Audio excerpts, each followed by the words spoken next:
What is the worst reason you've ever been dumped or dumped someone?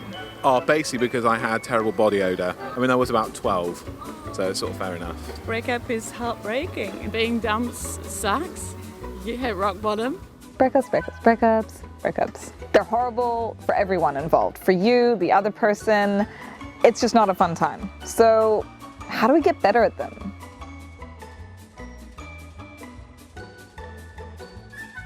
So we had a little chat to some exes who were experts on the topic. Hi, my name is Brynley. Hello, I'm Eli. And we're to date. Exes.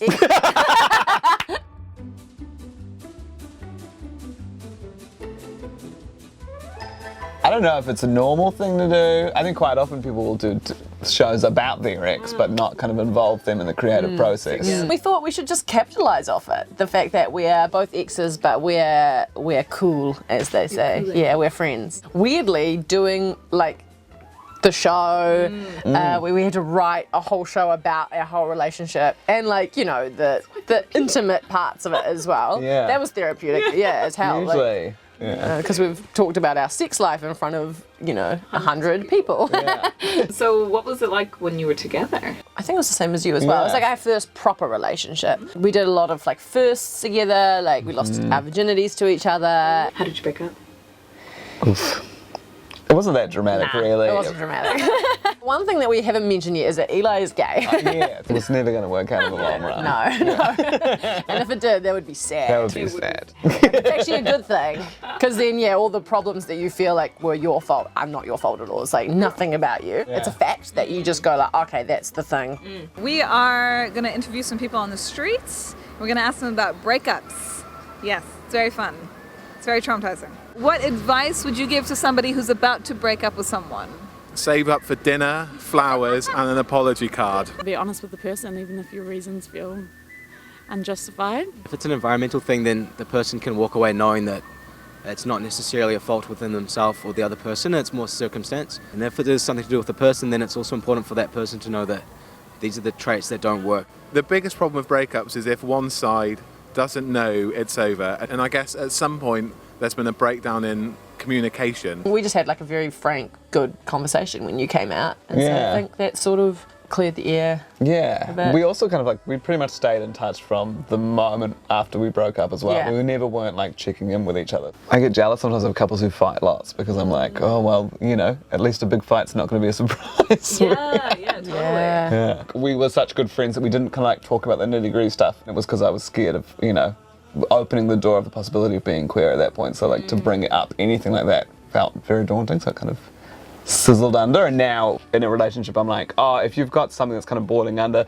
better to bring it up now than in 3 months later bring it up in a fight, Yeah.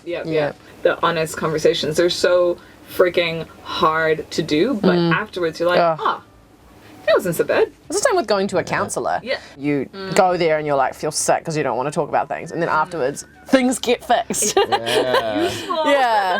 Yeah. Have you guys ever, like in separate relationships or in your one, ever seen a couples counselor? I've never seen a couples counsellor. I have seen a counsellor and talked to them about my relationship. And the weird thing is they always recommend couples counselling. It feels like that because you are going to a couples counsellor, you have failed. When in reality, it's the opposite. Yeah.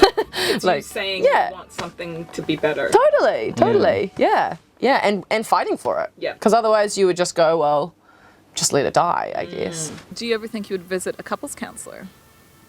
Probably not. Not that I think that's a bad idea. It's really sad because typically this is a statistic that normally people go to couples counselling when it's 6 months too late. I don't think many 20 to 25-year-olds would consider going to couple counselling. Is my wife going to see this?